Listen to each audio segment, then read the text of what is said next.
ಆಮ್ಲಗಳು ಲೋಹದೊಂದಿಗೆ ಹೇಗೆ ವರ್ತಿಸುತ್ತದೆ ಎಂಬುದನ್ನು ನೀವೇನ್ ಮಾಡಿದ್ರಿ ಕಲ್ತಿದ್ದೀರಿ. ಅದು ಬಹಳ ಇಂಪಾರ್ಟೆಂಟ್. ಮತ್ತು ಅದಾದ್ಮೇಲೆ ನೀವೇನ್ ಕಲ್ತ್ರಿ, ಪ್ರತ್ಯಾಮ್ಲಗಳು ಲೋಹದೊಂದಿಗೆ ಹೇಗೆ ವರ್ತಿಸುತ್ತದೆ ಎಂಬುದನ್ನು ನೀವು ಕಲ್ತ್ರಿ.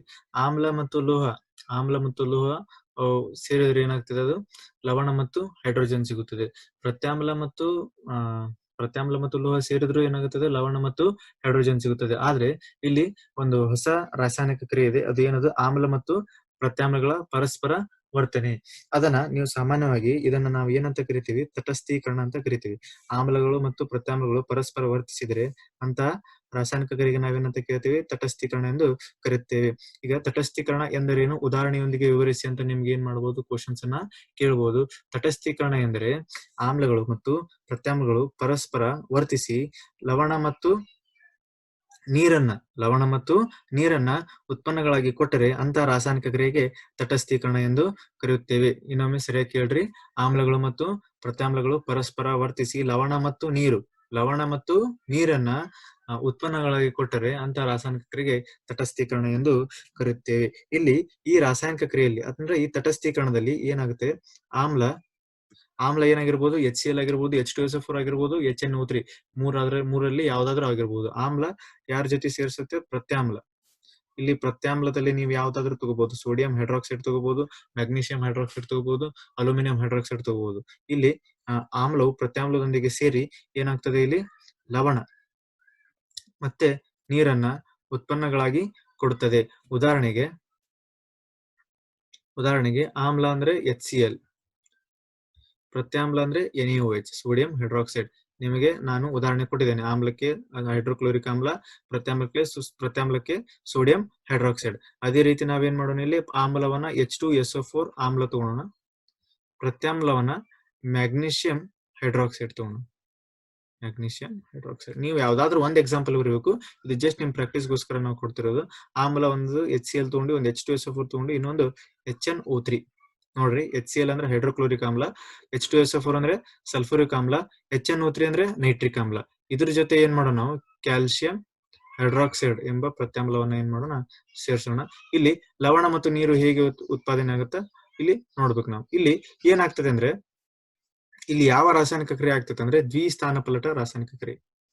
ದ್ವಿಸ್ಥಾನಪಲ್ಲಟ ಏನ್ ಹೇಳ್ತದೆ, ಪ್ರತಿ ವರ್ತಕಗಳು ತಮ್ಮ ತಮ್ಮ ಅಯಾನುಗಳನ್ನ ಪರಸ್ಪರ ವಿನಿಮಯ ಮಾಡ್ಕೊಂತವೆ. ಇಲ್ಲಿ ಅಂದ್ರೆ ಸೋಡಿಯಂ ಅನ್ನ ಕ್ಲೋರಿನ್ ತೆಗೆದುಕೊಳ್ಳೋದನ್ನ, ಸೋಡಿಯಂ ಅನ್ನ ಯಾರು ತಗೊಂತಾರೆ, ಕ್ಲೋರಿನ್. ಈ ಈ OH ಜೊತೆ ಸೇರಿ H2O ಆಗ್ತದೆ. ಈಗ ನೋಡ್ರಿ, ಸೋಡಿಯಂ ಕ್ಲೋರಿನ್ ಸೇರಿ ಏನಾಗ್ತದೆ, NaCl, ಸೋಡಿಯಂ ಕ್ಲೋರೈಡ್. ನೀರು ಆಗ್ತದೆ, ನೀರಂದ್ರೆ H2O. ಅಂದ್ರೆ ಇಲ್ಲಿ ಒಂದು OH, ಇದೊಂದು OH ಸೇರಿದ್ರೆ ಏನಾಗ್ತದೆ, H2O. ಅದೇ ರೀತಿ ಈ ಮ್ಯಾಗ್ನೀಷಿಯಂ ಈ ಸಲ್ಫೇಟ್ ಅನ್ನ ತೆಗೆದುಕೊಳ್ತದೆ. ಮ್ಯಾಗ್ನೀಷಿಯಂ ಸಲ್ಫೇಟ್ ಹೆಂಗ್ ಮಾಡ್ಬೇಕು, Mg+2SO4 -2 Mg2SO4 ಆಗುತ್ತೆ, 2 ಕ್ಯಾನ್ಸಲ್ ಆಗಿ MgSO4 ಆಗ್ತದೆ. MgSO4 ನಂತರ ಉಳಿದೇನು, ಇಲ್ಲಿ H2, ಇಲ್ಲೊಂದು OH2 ಏನಾಗ್ತದೆ, ಅದು H2 ಆಗ್ತದೆ. ಸಮೀಕರಣವನ್ನು ನಾನು ಬ್ಯಾಲೆನ್ಸ್ ಮಾಡಬೇಕಾಗುತ್ತದೆ. ಇದರಲ್ಲಿ ಸಮೀಕರಣ ಬ್ಯಾಲೆನ್ಸ್ ಮಾಡಿದ್ದಿದೆ, ಯಾಕಂದ್ರೆ ಒಂದು ಕ್ಲೋರಿನ್, ಒಂದು ಸೋಡಿಯಂ, 2 H, ಒಂದು ಆಕ್ಸಿಜನ್. ಇಲ್ಲಿ ನೋಡ್ರಿ, ಇಲ್ಲಿ ಏನಾಗ್ತದೆ ಅಂದ್ರೆ,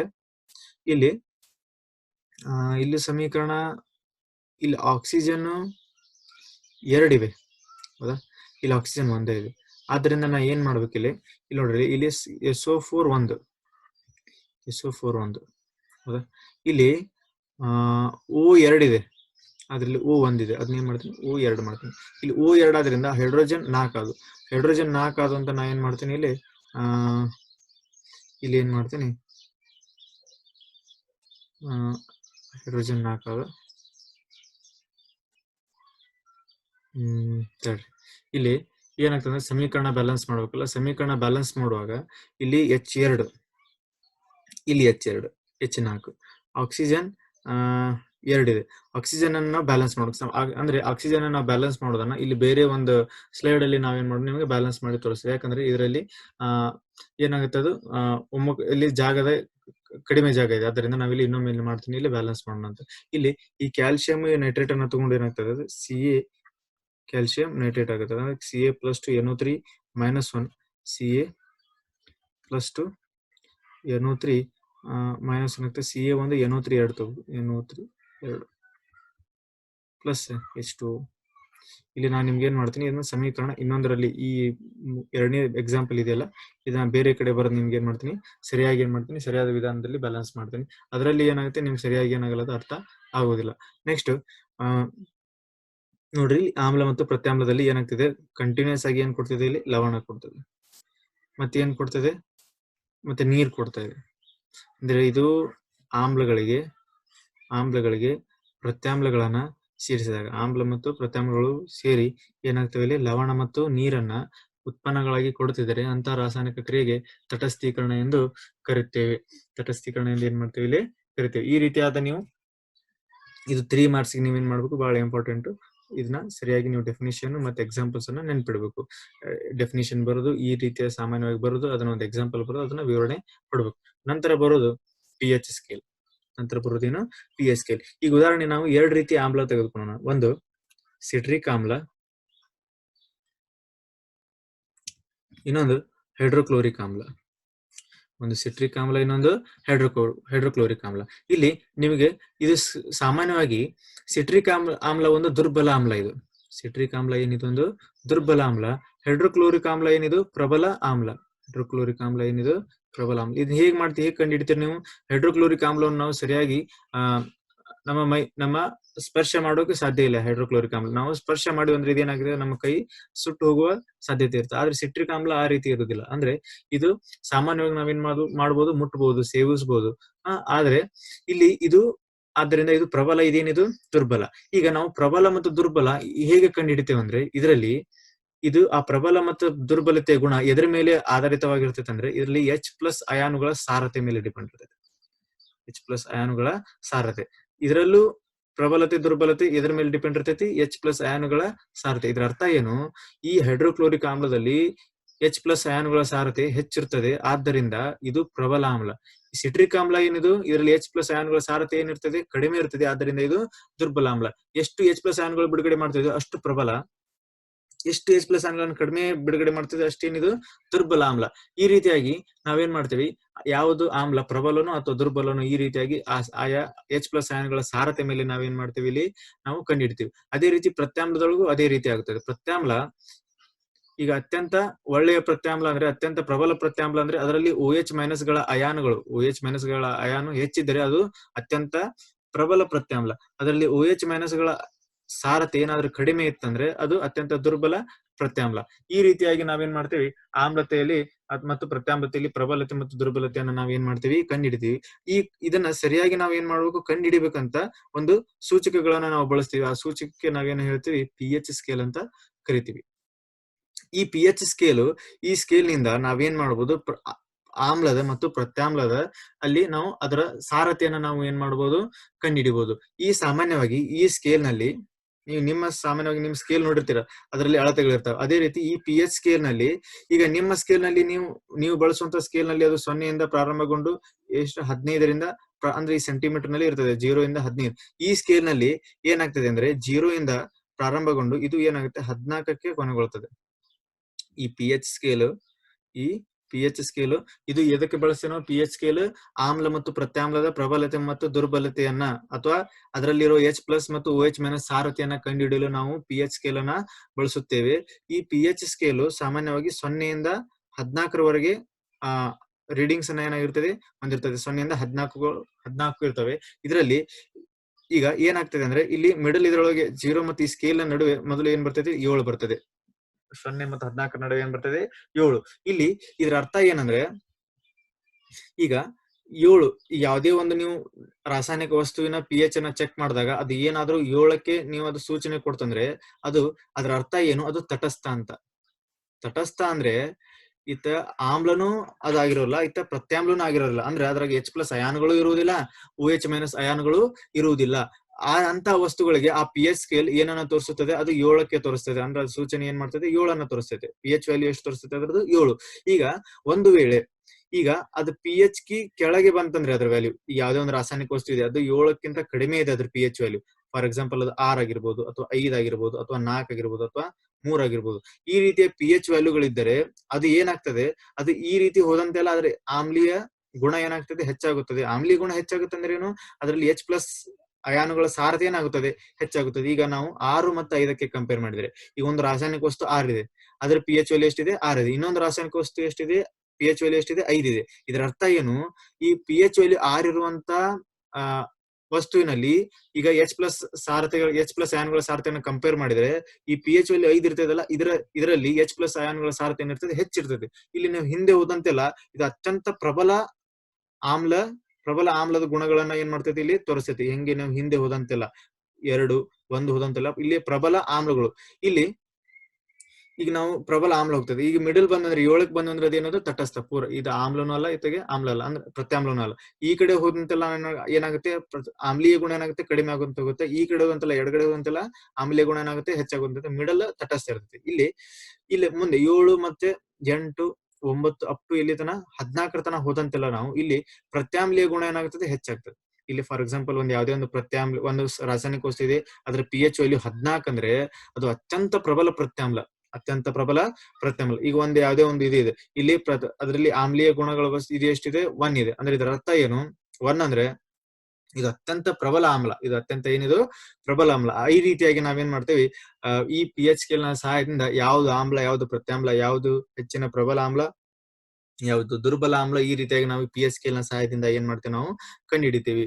ಈಗ ನಿಮ್ಗೇನಾಗ್ತದೆ ಅಂದ್ರೆ ಈಗ ನೆಕ್ಸ್ಟ್ ಬರುವಂತ ಕಾನ್ಸೆಪ್ಟ್ ಯಾವ್ದಿದೆ ಅಂದ್ರೆ, ಇಲ್ಲಿ pH ಸ್ಕೇಲ್ ನಿಂದ ಏನ್ ಮಾಡಿದ್ವಿ, ಇಲ್ಲಿ ಕವರ್ ಮಾಡಿದ್ವಿ. ಈಗ ನಿಮ್ಮ ಟೆಕ್ಸ್ಟ್ ಬುಕ್ ನಲ್ಲಿ ಏನ್ ಮಾಡಿದ್ರೆ, ಕೆಲವು ಒಂದು ರಾಸಾಯನಿಕ ವಸ್ತುಗಳ pH ವ್ಯಾಲ್ಯೂ ಕೊಟ್ಟಿದ್ದಾರೆ. ನೀವು ಮಾಡ್ಕೋಬೇಕು, ಸರಿಯಾಗಿ ನೋಡ್ಕೋಬೇಕು. ಅದರಲ್ಲಿ ಪ್ರತ್ಯಾಮ್ಲೀಯ ಗುಣಗಳು 7ಕ್ಕೆ ಮೇಲಿರ್ತದೆ, ಆಮ್ಲೀಯ ಗುಣಗಳಿದ್ದದ್ದು 7ಕ್ಕೆ ಕಡಿಮೆ ಇರ್ತದೆ. ಇವು 7 ಇರ್ತದಲ್ಲ, ಇದು ತಟಸ್ಥ. ಇದು 7 ಇರುವಂತದ್ದು ಏನಿದು ತಟಸ್ಥ. ಸಾಮಾನ್ಯವಾಗಿ ಇದು ನೀರು, ಈಗ ಶುದ್ಧ ನೀರು ಇರ್ತದಲ್ಲ, ಅದರ ಇದು pH ವ್ಯಾಲ್ಯೂ ಎಷ್ಟಿರ್ತದೆ 7 ಇರ್ತದೆ. ಅಂದ್ರೆ ಇದು ನೀರು ಆಮ್ಲನೂ ಅಲ್ಲ, ಇತ್ತಾಗ ಪ್ರತ್ಯಾಮ್ಲ ಅಲ್ಲ. ಈಗ ಆಮ್ಲತೆ ಅಂದ್ರೆ ಅದ್ರಾಗ H+ ಅಯಾನುಗಳು ಇರಬೇಕು, ಪ್ರತ್ಯಾಮ್ಲ ಅಂದ್ರೆ ಇದ್ರಾಗ ಯಾವ OH- ಅಯಾನುಗಳು ಇರಬೇಕು. ಈಗ ನೆಕ್ಸ್ಟ್ ಕಾನ್ಸೆಪ್ಟ್ ಬಂದ್ರೆ ದೈನಂದಿನ ಜೀವನದಲ್ಲಿ pH ನ ಮಹತ್ವ. ಈ ದೈನಂದಿನ ಜೀವನದಲ್ಲಿ ನಾವು pH ನ ಮಹತ್ವವನ್ನ ನಾವು ಸಾಮಾನ್ಯವಾಗಿ ಈ pH ನ ಮಹತ್ವ ಬಹಳ ಏನಾಗಿದೆ, ಲಾಭದಾಯಕವಾಗಿದೆ. ಉದಾಹರಣೆಗೆ, ಈಗ ನಮ್ಮ ಜೀವಿಗಳಲ್ಲಿ ಅಥವಾ ಸಸ್ಯಗಳಲ್ಲಿ pH ನ ಬಹಳ ಮಹತ್ವಕಾರಿಯಾದ ಪರಿಣಾಮವನ್ನು ತರುತ್ತದೆ. ಜೀವಿಗಳಲ್ಲಿ ಮತ್ತು ಸಸ್ಯಗಳಲ್ಲಿ ಇಲ್ಲಿ ಏನಾಗುತ್ತಂದ್ರೆ, ಕಾಮನ್ ಆಗಿ ಮಾನವನಲ್ಲಿ ಅವನ ದೇಹದಲ್ಲಿ pH ನ ವ್ಯಾಲ್ಯೂ ಎಷ್ಟಿರ್ತದೆ ಅಂದ್ರೆ 7.8 ಸಮಥಿಂಗ್ ಇರುತ್ತೆ. ಅಂದ್ರೆ ಇದು ನಿಯರ್ ಏನಾಗುತ್ತೆ, ಬಹಳ ಈ ಸೈಡ್ ಆಮ್ಲನೂ ಆಗಿರಂಗಿಲ್ಲ, ಈ ಕಡೆ ಪ್ರತ್ಯಾಮ್ಲನೂ ಆಗಿರಲ್ಲ. ಅಂದ್ರೆ ನಿಯರ್ 7 ಇರ್ತಾನೆ. 7 ಅಂದ್ರೆ ಏನು, ನಮಗೆ ನಮ್ಮ ದೇಹದಲ್ಲಿ ಆಮ್ಲೀಯ ಗುಣ ಹೆಚ್ಚಾದ್ರೂ ನಮಗೆ ಸಹಿಸಲು ಸಾಧ್ಯವಿಲ್ಲ. ನಮ್ಮ ದೇಹದಲ್ಲಿ ಪ್ರತ್ಯಾಮ್ಲೀಯ ಗುಣ ಹೆಚ್ಚಾದ್ರೂ ನಮ್ಗೆ ಏನಾಗುವುದಿಲ್ಲ, ಸಹಿಸಲು ಸಾಧ್ಯವಿಲ್ಲ. ಆದ್ದರಿಂದ ನಮ್ಮ ಜೀವಿಗಳಲ್ಲಿ ನಮ್ಮ pH ವ್ಯಾಲ್ಯೂ ಎಷ್ಟಿದೆ, ನಮ್ಮ ದೇಹದಲ್ಲಿ 7.8 ಸಮಥಿಂಗ್ ಇರ್ತದೆ. ಇಲ್ಲಿ ಸಸ್ಯಗಳಲ್ಲೂ ಕೂಡ ಅದೇ ರೀತಿ. ಈಗ ಅದಕ್ಕೂ ಏನಿರ್ತದೆ, ಅದು ನಿರ್ದಿಷ್ಟವಾದ ಅದಕ್ಕೆ ದೇಹದಲ್ಲಿ pH ವ್ಯಾಲ್ಯೂ ಇರ್ತದೆ. ಅಂದ್ರೆ ಇದ್ರಾಗ ಅದಕ್ಕೂ ಏನಾಗಿರ್ಬೇಕು, ಹೆಚ್ಚಿನ ಆಮ್ಲದ ಅವಶ್ಯಕತೆ ಇರಂಗಿಲ್ಲ, ಅತ್ಯಂತ ಹೆಚ್ಚಿನ ಪ್ರತ್ಯಾಮ್ಲೀಯ ಗುಣದ ಅವಶ್ಯಕತೆನೂ ಇರಂಗಿಲ್ಲ. ಆದ್ದರಿಂದ ಕೆಲವೊಂದು ಸಸ್ಯಗಳಿಗೆ ಏನಾಗ್ತದೆ, ಅದರದೇ ಆದ ಅದನ್ನು ಬೆಳೆಯಲು ಅದಕ್ಕೆ ನಿರ್ದಿಷ್ಟವಾದ pH ವ್ಯಾಲ್ಯೂ ಇರುವಂತ ಅದಕ್ಕೆ ಏನ್ ಬೇಕಾಗಿರ್ತದೆ, ಗೊಬ್ಬರ ಬೇಕಾಗಿರ್ತದೆ. ಆದ್ದರಿಂದ ಈ ದೈನಂದಿನ ಜೀವನದಲ್ಲಿ ನಮಗೇನಾಗ್ತದೆ, pH ನ ವ್ಯಾಲ್ಯೂ ಬಹಳ ಅವಶ್ಯಕವಾಗಿರ್ತದೆ. ನೆಕ್ಸ್ಟ್ ಇದು ಕಾಮನ್ ಆಗಿ ಮತ್ತೆ ಇದು ಹಲ್ಲಿನ ಸವೆತಕ್ಕೆ ಕಾರಣವಾಗುತ್ತದೆ. ಒಂದು ವೇಳೆ ಈಗ ನೀವು ಆಹಾರವನ್ನು ತಿಂದಿರ್ತೀರಾ. ಈ ಆಹಾರವನ್ನು ತಿಂದಾಗ ಅಲ್ಲಿ ಏನಾಗ್ತದೆ, ನೀವು ಆಹಾರವನ್ನು ತಿಂದು ಕೆಲವು ಆಹಾರದ ಪದಾರ್ಥಗಳನ್ನು ನೀವು ಹಲ್ಲಿನಲ್ಲಿ ಇಟ್ಟಾಗ ಅದೇನಾಗುತ್ತದೆ, ಆ ಹಲ್ಲಿನಲ್ಲಿ ಇರುವ ಆಹಾರ ಸಣ್ಣ ಪದಾರ್ಥಗಳು ಅದೇನಾಗ್ತದೆ, ಬ್ಯಾಕ್ಟೀರಿಯಾಗಳಿಂದ ವಿಘಟನೆಗೊಳ್ತದೆ. ಈಗ ನೀವು ಯಾವ್ದಾದ್ರು ಒಂದು ಆಹಾರವನ್ನು ತಿಂದಿರ್ತೀರಾ, ಅದೇನಾಗ್ತದೆ, ಆ ಆಹಾರದ ಕಣಗಳು ಆ ಹಲ್ಲಿನ ಮೇಲೆ ಕುಂತಾಗ ಆ ಬ್ಯಾಕ್ಟೀರಿಯಾಗಳು ಆ ಆಹಾರದ ಕಣಗಳನ್ನ ವಿಘಟನೆ ಮಾಡಿ ಏನನ್ನ ಬಿಡುಗಡೆ ಮಾಡ್ತಾವು, ಆಮ್ಲವನ್ನ ಬಿಡುಗಡೆ ಮಾಡ್ತಾವು. ಈಗ ನಮ್ಮ ಬಾಯಲ್ಲಿ ಈಗ ಒಂದು ವೇಳೆ 5.6 ಕಡಿಮೆ ಏನಾದ್ರೂ ಆಮ್ಲೀಯ ಗುಣ ಕಡಿಮೆ ಆದ್ರೆ, 5.6 ಗಿಂತ ನಮ್ಮ ಆಮ್ಲೀಯ ಗುಣ ಹೆಚ್ಚಾದ್ರೆ ನಮ್ಮ ಹಲ್ಲುಗಳು ಏನಾಗ್ತವೆ, ಸವೆತಕ್ಕೆ ಕಾರಣವಾಗುತ್ತದೆ. ಆದ್ದರಿಂದ ಈಗ ಏನಾಗ್ತದೆ ಅಂದ್ರೆ, ಈಗ ನಮ್ಮ ಆಹಾರ ಪದಾರ್ಥಗಳು ನೀವು ಊಟ ಮಾಡಿ ಆಹಾರ ಪದಾರ್ಥಗಳನ್ನ ಈಗ ಹಲ್ಲಿನಲ್ಲಿ ಅದೇ ರೀತಿ ಉಳಿದಿದ್ರೆ ಅವು ಏನ್ ಮಾಡ್ತಾವ, ಅಲ್ಲಿರುವ ಬ್ಯಾಕ್ಟೀರಿಯಾಗಳು ಏನ್ ಮಾಡ್ತಾವು, ಅವುಗಳನ್ನ ವಿಘಟನೆ ಮಾಡಿ ಹೆಚ್ಚಿನ ಪ್ರಮಾಣದ ಆಮ್ಲವನ್ನ ಏನ್ ಮಾಡ್ತವೆ, ಬಿಡುಗಡೆ ಮಾಡುತ್ತದೆ. ಆಮ್ಲದ ಪ್ರಮಾಣ ಹೆಚ್ಚಾಯ್ತು ಅಂದ್ರೆ pH ವ್ಯಾಲ್ಯೂ ಏನಾಗುತ್ತೆ, ಕಡಿಮೆ ಆಗುತ್ತದೆ. pH ವ್ಯಾಲ್ಯೂ 7 ಕಿ 7 ಕಿ ಏನಾಗುತ್ತೆ, ಕಡಿಮೆ ಆಗುವಂತ ಹೋಗ್ತದೆ. ಅದು 5.6 ಕಿ ಕಡಿಮೆ ಆಯ್ತಂದ್ರೆ ಆಟೋಮೆಟಿಕ್ ನಮ್ಮ ಹಲ್ಲುಗಳು ಹೊಳೆಯಲು ಮತ್ತು ಸವೆಯಲು ಏನಾಗ್ತವೆ, ಸ್ಟಾರ್ಟ್ ಆಗ್ತವೆ. ಅವಾಗ ಸ್ಟಾರ್ಟ್ ಆತಂದ್ರೆ ಅವು ಏನಾಗ್ತದೆ, ನಾವು ಸರಿಯಾಗಿ ಏನ್ ಮಾಡಕ್ ಬರಲ್ಲ, ಆಹಾರವನ್ನು ಸೇವಿಸಲು ಸಾಧ್ಯವಾಗುವುದಿಲ್ಲ. ಆದ್ರಿಂದ ನಾವ್ ಏನ್ ಮಾಡ್ತೇವೆ ಅಂದ್ರೆ, ನಮ್ಮ ಬಾಯಲ್ಲಿ ಆಹಾರದ ಪ್ರಮಾಣ ಹೆಚ್ಚಾಯ್ತಂದ್ರೆ ನಾವು ಏನ್ ಮಾಡ್ತೇವೆ, ಪ್ರತ್ಯಾಮ್ಲೀಯ ಗುಣವನ್ನು ಹೊಂದಿರುವಂತ ಪ್ರತ್ಯಾಮ್ಲೀಯ ಗುಣವನ್ನು ಹೊಂದಿರುವಂತ ಪೇಸ್ಟ್